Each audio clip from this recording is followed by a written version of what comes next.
Good morning. Welcome to Vision in Action Live. We have a presentation today on point solutions, and we have a discussion with a guest, Shari Rash, financial advisor at Greenway Wealth Advisory. Welcome, Ms. Rash, to Vision in Action. I'm Jim Boswell, your host and author of Lifelong Fulfillment, Take Charge of Your Life.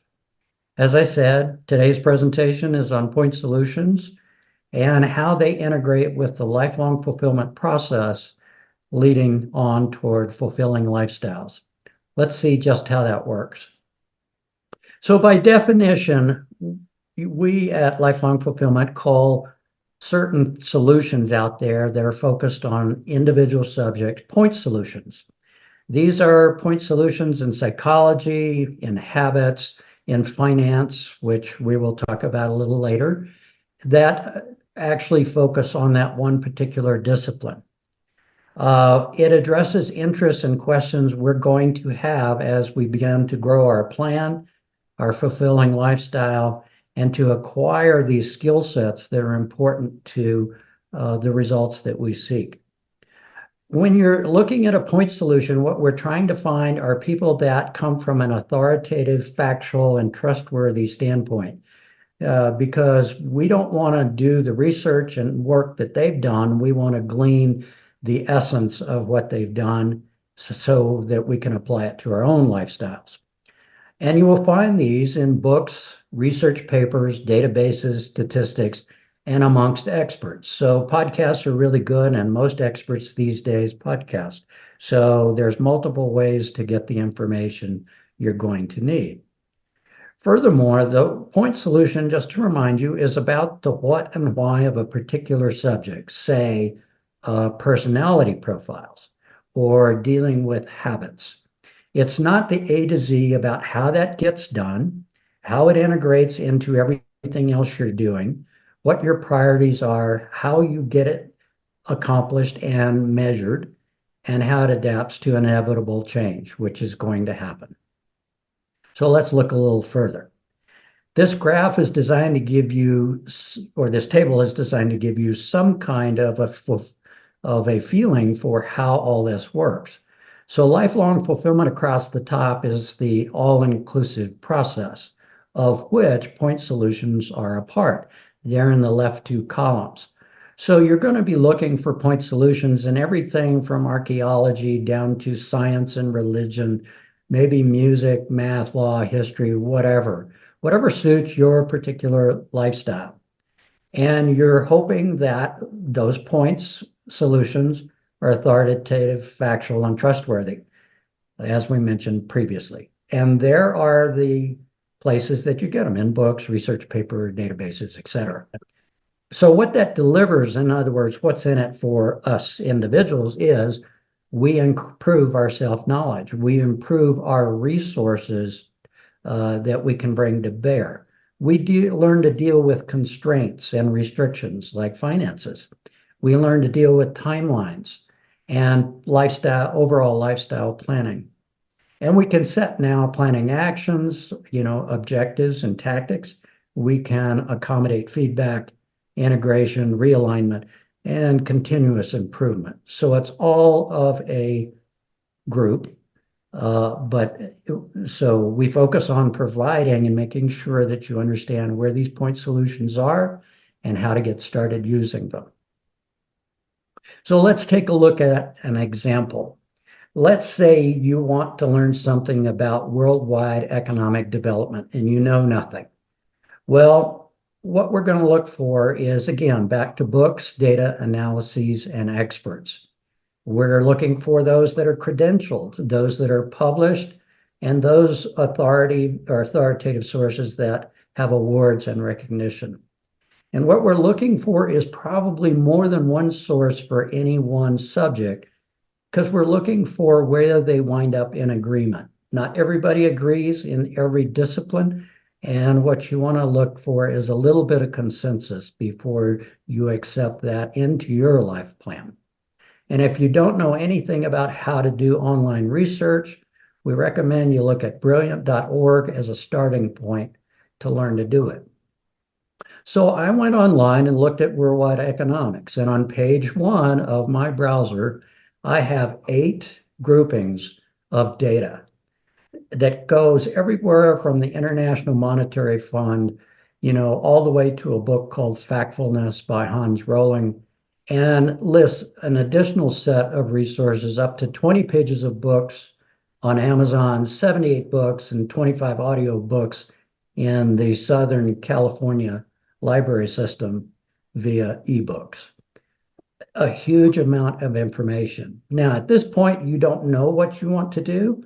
So you're going to have, these are raw data, and you're going to have to learn to deal with raw data and learn to work with it. Let's look at the next page.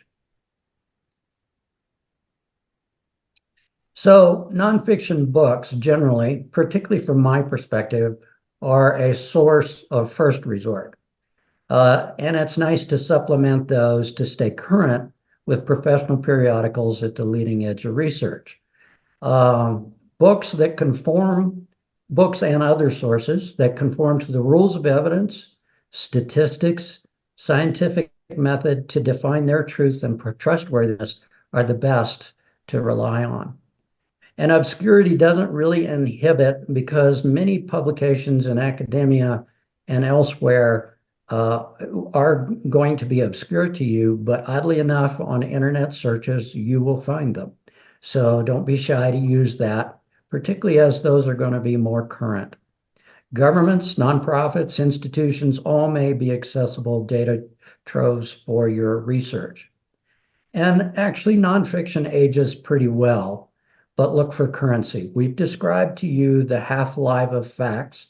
You know that it's fairly short, so you know if you want the current wisdom, you're going to have to get something somewhat current. And here's a few examples of books where you might start. Myth, Lies, and Downright Stupidity by John Stossel. Physics for Future Presidents by Mr. Richard Muller. The Power of Habit, Why We Do What We Do by Charles Duhigg. And Range. All of these are starting points. They're not total solutions in any one discipline, but it's a good way to start. And all of these are listed on the website lifelongfulfillment.com. You can go directly there, and podcast versions of many of these are also available. So in a few minutes of just doing this example research, we've shown you how to connect with research information. You don't have to go to the library anymore and go through a card catalog and keep 3x5 cards to get the job done. Hallelujah for that. Incredible resources for data and analyses from dependable resources are available to you. You can dig down into the details and specifics and see what's available once you have assessed what's you're going to be able to use, because you're going to have some kind of goal in there where some of the data won't apply, but others will, and you'll want to go after the ones that will in more detail and in more depth. You'll want to consult an expert or a practitioner if that's available for advice, steerage, or referrals. And you're going to be doing reading and research now with information that you can trust, and you'll be able to do this with a lot of confidence. So you use this process repeatedly in lifestyle planning. So once you've mastered it and learned how to not be fearful about doing original research, reading books, marrying up authorities' information and looking for some consensus, then you're going to be in a powerful position to develop in any discipline that you care to. I would like to make a comment about books. Some of us regard books that are not relatively free through the library, that are ebooks or these kinds of things. Hard copies are kind of hard to justify these days. You'll find a very active aftermarket in hard copy and soft copy books if you're interested in going after books. I do it all the time, and I find it's a really good way. It's not terribly expensive. So in summing up today's discussion, point solutions are going to be very important to the lifelong fulfillment process. They integrate directly into our overall strategy planning, our objectives, our tactics, and our execution. It moves us from preconceptions we may have to factual, critical decision making. And this, the more you do it, the stronger it will be and the better benefit it's going to deliver to you. And we're going to learn to live and work with really what's real. We have to let, our fantasies and all of that turn into factual objectives and go with factual information. And what this does is empowers us to develop our process and our lifestyle and our objectives and live that fulfilled life at any point in our lives. So you can start your point solution work, as I mentioned, at lifelongfulfillment.com. There's lists there for every age group. There's lists overall by discipline, and it'll get you going on books and podcasts. Now we're going to adjourn to our guest speaker today. Thanks. So this is the time in our podcast when we entertain perspectives from point solution experts. Today, we're going to look at personal finance. With us today is Shari Rash, who's 17 years as a financial advisor, currently with Greenway Wealth Advisory, certified in Series 65, 64, 63, and author of Insider Secrets About Women and Money. Welcome, Shari. Thank you so much for having me today. It's great to have you on Vision in Action Live. Now, maybe you want to expand on that introduction to tell us a little bit more about your business, background, and your passion for finance. Absolutely. It kind of feels like I was born with a passion for finance. I started working in the financial industry straight out of college. I did graduate with the intention on being an advisor. Took a 13, 14-year detour from that, but I graduated college with a finance degree, wanting to be an advisor. And I came to realize that people were not tripping over themselves to give a 22-year-old fresh out of college their life savings.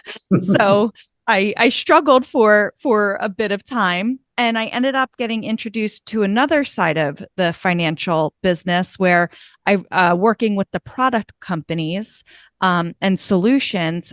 And then I would work with advisors to help pair them up with solutions that fit for their clients. Mm-hmm. So over my 14-year career doing that, traveled the country, met thousands of advisors, saw how they were running their businesses and working with their clients. And I still had that nagging voice in the back of my mind saying, Shari, this wasn't exactly what your goal was. I loved my job. I did well at it, but I wanted to come back and work for myself and work with clients directly. So I founded Greenway Wealth Advisory about 5 years ago, and with the intention on making money simple. I found that oftentimes with the thousands of advisors I spoke to, that money was talked about at a higher level, and it wasn't necessarily resonating. And maybe it was being made more difficult than what it needed to be, or the basic questions that many people have about money still weren't being answered with traditional financial planning and investment advice. So that's what I seek to do, is to make money uncomplicated, answer clients' questions. Things can be Googled, right? We can Google anything today, but we can't take that info and really make it personal. And that's what I try to do, is really make finance and money personal, tailored to my clients, to make it easy for them and empower them. Mm-hmm. Well, that sounds really valuable to your clients. So in looking at your book and your past history, you got some interesting ideas about this.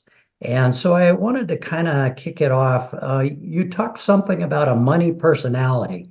I'm real curious. What does that mean? Yes. In terms. I love talking about this. I love identifying it with my clients as I'm working with them. Everyone has a money personality. It's how, just like we all have our own personalities, right? And oftentimes today we're much more in tune of well, I'm an empath, or I feel this way. I have OCD or ADHD, and all. We can identify different aspects of our personality, but the same thing applies towards money. So generally, we have a feeling about money and a personality about money, and that goes way back to when we were children. If you think about your first money memory, or how money was talked about or not talked about in your household growing up, that really determines your money personality. So, generally speaking, and we can blend some of the personalities together, but are you a miser? Do you feel bad about money? Do you feel bad about spending money? Are you a spender? Is it like, if I have $5 in my pocket, I'm spending $4.99? Are you savvy with money? So you kind of know the right things to do, or you want to do the right things, quote unquote, right things. So you know enough to know enough. Or and then also, do you have feel like you can never have enough money? So those are generally the personalities, and you can be a combination of them, but understanding of, wow, I do feel like I never have enough money, or I feel like money is bad. Like if you grew up in a household where you know, you heard your parents fighting about money, or you were told, no, you can't do this because of money, you may end up creating a negative relationship with money and not even realize it. Or in other households, if money is very open and it's not taboo to talk about and it's just factual, you might have a better relationship with money. So really identifying, how do you feel about money? How does it affect you emotionally? Helps to, once we acknowledge that and accept that and understand it, that then helps us to eliminate roadblocks to achieve our goals. I see. But we do a bit of personality profilings in lifelong fulfillment, and it kind of makes some sense when you think about it in those terms. Thanks. What is this adulting financially? Uh, Maybe I miss saying that, but maybe you can interpret it for me. Well, that's a slang term, I guess you can say, full on adulting. So Okay. that's, picking out furnishings for your house is now exciting, right? Or, doing all of these things that adults do. It kind of feels like I'm an imposter. I still feel like I'm 21 years old and not a 21-year-old's body. So it's like, oh, I guess I'm just doing this adulting thing. Okay. But the problem is that we get jobs, we graduate college, or we get jobs, we start businesses, and we're all just kind of expected to know how to do money stuff. Hmm. We're expected to know how to save for retirement the day we start working, invest, get life insurance, manage our bank accounts, pay for our kids' college, pay for our kids' everything. And no one teaches us any of this. So that's what I strive to do is um, I didn't want to make adulting harder than what it needs to be for my clients so I give the education that we've been missing for so long. Right. So that Right. that's what that is. Yeah. Yeah. And I would have to confess that my history included, some knowledge, but I had to get slapped upside the head to get wise about, hey, I need to act like an adult and know the skills and how it works. Yeah, So, oftentimes we don't get involved in our finances or until something bad happens or something forces mhm, us to. right. And usually then it's stressful and it's never too late, but it feels like it's too late. So learning these skills when we're younger really just sets us up for success for our lifetime. Right. Now, my understanding is you kind of have some reservations about traditional budgeting. And maybe you could share some of those reservations and maybe give us some other alternatives. Yeah. So we don't say the B word. I try not to say the The B B word. word. Okay. So yes, budgeting again, and it comes down to your money personality. There's some people that love a spreadsheet or they'll say like, yeah, I have a budget and here's my spreadsheet of it. And it's like, okay, does that really work? Traditional budgeting only works about for only works for like 30% of the population. And again, that comes down to like your money personality. It doesn't work for everyone. If you are a spender, a budget's not going to work for you because you're going to feel restricted and kind of like a caged animal, right? But if you're a miser, budgeting may work for you because it kind of gives you permission to spend money, if you will. It makes you not feel bad. But budgeting in general, in my opinion, doesn't work because it makes you feel bad for spending money. It almost makes it like you're doing something wrong when you spend money.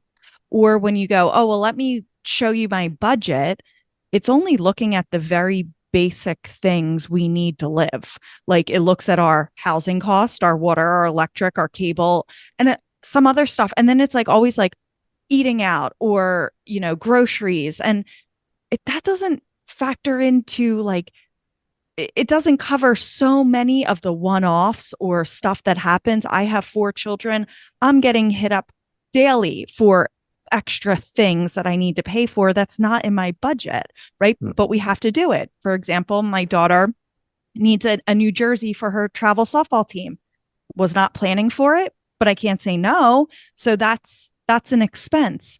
And it's inevitable that as soon as you set a budget, like I'm going to spend this much on gas each month. You go on a road trip or you do extra driving that month and your budget's blown. Then you feel bad, right? So it's instead of setting strict guidelines and line items for every expense, create what I call instead a spending strategy. We need to spend money to function, right? We can't leave the house without spending money. We need groceries. We need all of these things, right? And money's the way we obtain them. So instead of feeling restricted or bad, instead feel empowered and have a strategy around spending your money. So what I do with my clients is instead of like line items of this is how much is your housing, this is how much is your utilities, that's not productive. Instead, what do you need to spend each and every day? And needs, again, are not just basic necessities. I say, needs are what you need. You need this to live. In my house, we need Netflix. If we do not have Netflix, all hell is breaking loose. Excuse my language, but it's true. We need that, right? Do we need the 4 profiles? No. So like that's a difference, but we have 2, right? So only 2 kids can be on Netflix at a time, which generally works out okay, but that we need that. So that's part of our need. And so understanding what's a need and what's a want and creating a strategy based on how much income you have coming into your household and then what can be spent on needs and what can be spent on wants. Some months our needs are going to be different. But as long as we kind of have guardrails around it, it empowers us because we know this is how much I essentially can spend on my needs this month. And we're going to do what we need to do to stay in between those guardrails. I see. So,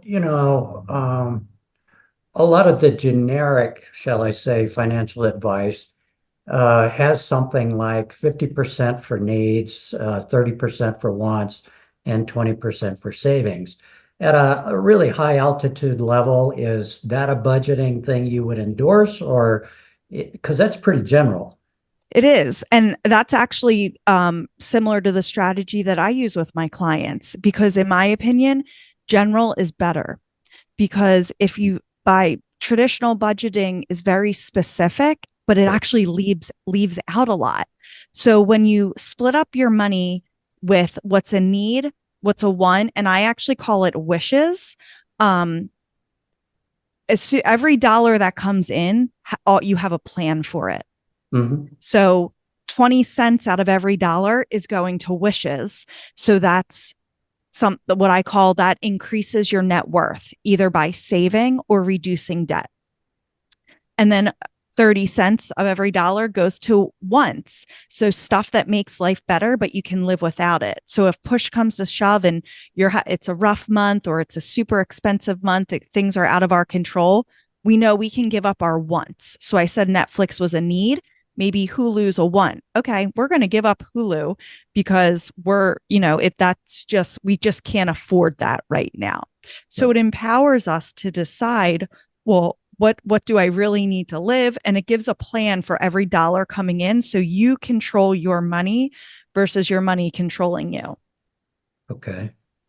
One of the other big topics in the personal finance arena is saving enough for retirement. And I think you have expressed that those benchmarks might not be as relevant. Maybe you can share what you're thinking with our audience. Yeah. So if you can talk to 5 different people and they're going to give you 5 different numbers of what they should have in retirement or what feels right or what is enough. Everyone's enough is different. And there's a recent article that came out that said like you need $1.6 million to Right, retire. And it's right. like, well, based on what? I mean, everyone's scenario is different. Some people could, you know, Yep. burn through that in a couple of years. Other people, that's more than enough money to last a lifetime. Mhm. So everyone's different with that. So I coach my clients, do not focus on the number that you need to have saved. Focus on what that will get you based Mhm. on um, all what you need and other parameters, social security, what have you. And then I also point out, if someone's going to, for saving for retirement, if let's use 1.6 million as the magic number, I'd much rather have 1.6 million dollars in Roth IRA dollars than traditional IRA dollars, because traditional IRA, you still owe taxes on that. Right. So there's different ways. So not every dollar is treated equal. So ignore those number goals or what is enough. Look at your scenario, what you have, what you need, what your spending is, your guaranteed sources of income, Social Security being one of them, and then work backwards. But don't let those headlines are doing their jobs if they get you freaked out. That's what their job is. Okay, so another thing you talk about is money moves that are good to be made before the age of 45. Maybe you could share a little bit of that strategy. Yeah. So oftentimes we do as we're told, right? We're told to, two of the big things financially are buy a house and save for retirement. And I just alluded to Roth IRA money being different than retirement money. And if we do what we're told, we have our money essentially tied up in 2 places: the equity of our home and our 401k, if you have an employer provided plan. Those 2 things really aren't liquid. We could get a home equity loan, but you're paying a high interest rate and you never get 100% of the equity that's in your house. So that money's really not super liquid to you. Or in your retirement plan, that's also not super liquid, because if you're younger than 59 and a half, when you access the money, you pay a penalty and you're always paying income tax if it's a traditional pre-tax 401k. So if we do what we're told, they're not wrong, but also they're not 100% right if you want flexibility prior to retirement. Mhm. So some money moves I suggest making are understanding the different types of dollars. There are generally 3 different types of dollars: pre-tax, so retirement dollars; Roth IRA, Roth dollars; and after-tax dollars. So understanding the different types of dollars and what you want to achieve and the timeframes of them, and making those moves to make sure you have flexibility with your money. Also, making sure that you have buttoned up all the import, making sure your beneficiaries are correct, right? If you have children and a estate plan, these are things that aren't fun to talk about, but it's kind of like we got to get them over with and deal with it, to avoid a lot of headaches in the future. Mhm. So those are just a couple. If you're receiving an inheritance, understanding what it is you're receiving before you do something with it that you can't undo. So those are some important moves to make prior to 45. Okay. Well, based on that, sounds like I need a financial advisor well before age 45. Absolutely. Absolutely. If you're Googling money questions or have money questions, you need a financial advisor. The problem is that if you meet one advisor, you meet one advisor. Every advisor is different, and the way they work with their clients are different. The way they run their practices are different. So you Mhm. need to find one that fits what you're looking for. So I say it's like dating. Go have a list of questions that you're going to ask. And if you need questions, if you can go to my blog, greenwaywealthadvisory.com, and you could see my blog of questions to ask when interviewing a financial advisor. And I also help you out. I also give the red flags based on their answers too. So I make Okay. it real easy for you. But having the questions, knowing what you want, and you'll get a feeling, just like we have a feeling about money. You'll get a feeling when you're speaking with that person of, are they a fit for me? Are they going to help me? I say, whenever something major in your life happens, usually there's a money impact. So you have a child, you lose a parent, you buy a house, you change your job, you lose your job. All these major life things have a financial impact on you. And your advisor should be one of the first handfuls of calls you make. And Mhm. if you're like, man, I really don't feel like calling them, or like, I don't like talking to them that much. If you're not, if that person is not someone you can picture yourself calling when you're vulnerable, you're sad, you're scared, you're happy, then they're probably not a good fit for you. Oh, okay. All right. Well, I only know the traditional styles, so I never could call them. Yeah, right. Exactly. So, Shari, we're kind of coming toward the end of our discussion. I wanted to offer you the chance to talk, if you have any impressions about how this marries up with lifelong fulfillment, which we do, and any last thoughts for our audience about, financial matters. Yeah, absolutely. Lifelong fulfillment. You say everyone deserves the greatest fulfillment in life and to live the life of their dreams. And I think my message and my story goes hand in hand with that, right?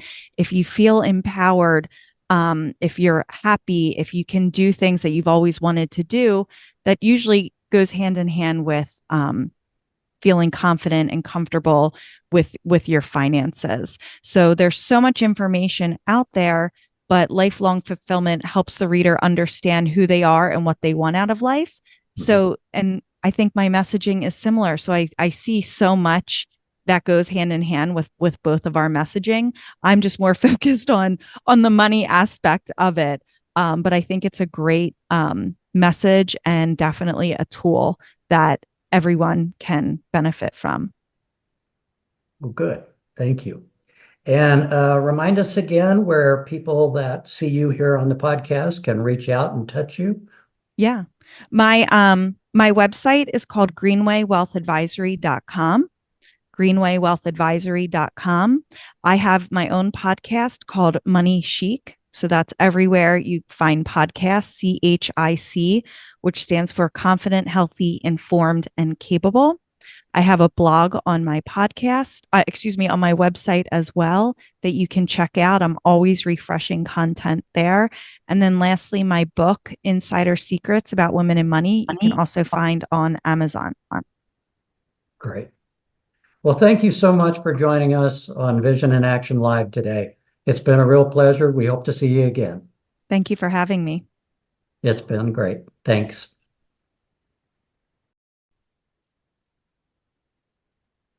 Thanks for attending Vision in Action Live today. And thanks to our guest, Shari Rash. It was a very interesting discussion. Vision in Action Live podcasts are every 2 weeks, and we will announce them in advance so you can attend. Thanks for tuning in. Again, check out the newsletter, Point Solutions, on the website, the book Lifelong Fulfillment, other collateral materials, and this podcast at lifelongfulfillment.com. We enjoyed having you with us today. Have a great week. We look forward to seeing you again next time.